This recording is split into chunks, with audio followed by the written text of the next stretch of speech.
All right, so today we're diving into a really powerful story. A confrontation with the Buddha that gets right to the heart of a huge question. What really makes someone enlightened? Is it about how much you can endure on the outside, or is it about the kind of peace you build on the inside? Let's get into it. Here is how we're going to break it all down. We'll kick things off with a rumor that leads to a pretty tense conversation. Then, we'll unpack the Buddha's really surprising answer, look at a simple test he offers for any teaching, and wrap it all up with this powerful declaration they call the lion's roar. So our story kicks off with this guy named Kassapa.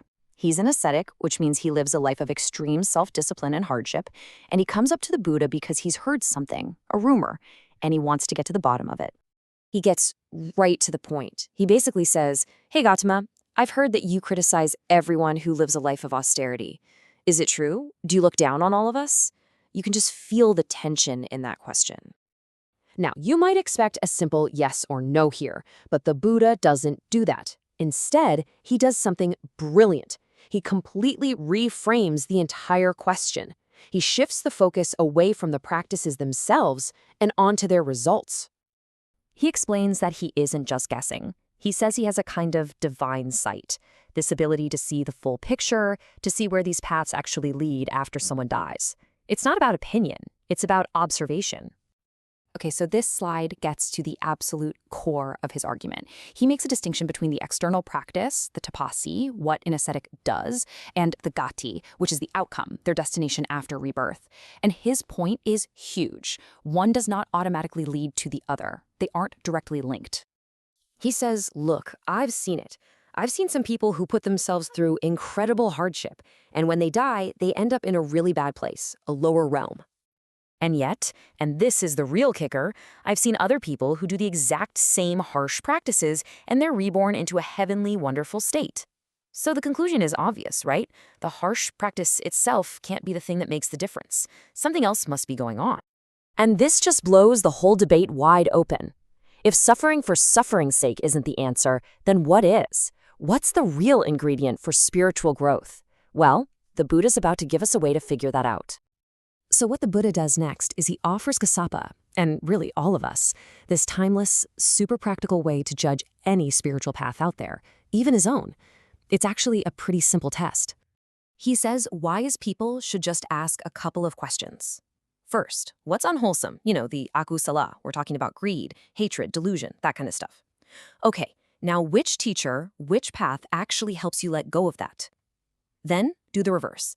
Identify what's wholesome, the kusala, like kindness, clarity, generosity.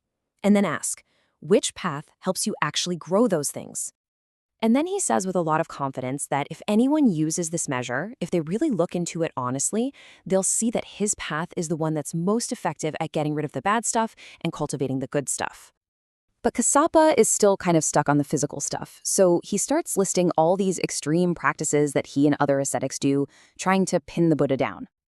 And I mean, he describes some really intense things. Wearing clothes made of coarse hemp that would be incredibly irritating, literally sleeping on beds of thorns, extreme fasting, you name it. To him, this is what a serious spiritual journey looks like.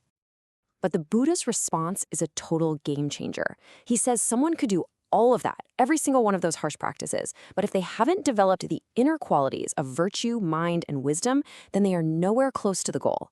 The external stuff is basically useless without that inner development. And this is his alternative. This is the how-to. Instead of focusing on all that outer suffering, he offers the Noble Eightfold Path. And this is so much more than a list. It's a whole system for training your mind. It covers your understanding, your ethics, your mental focus.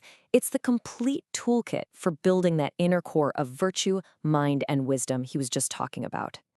So after he's laid out his whole case, showing that it's the inner transformation that matters, not the outer show, the Buddha delivers his final, unforgettable statement. And it's so powerful that it's known as his lion's roar.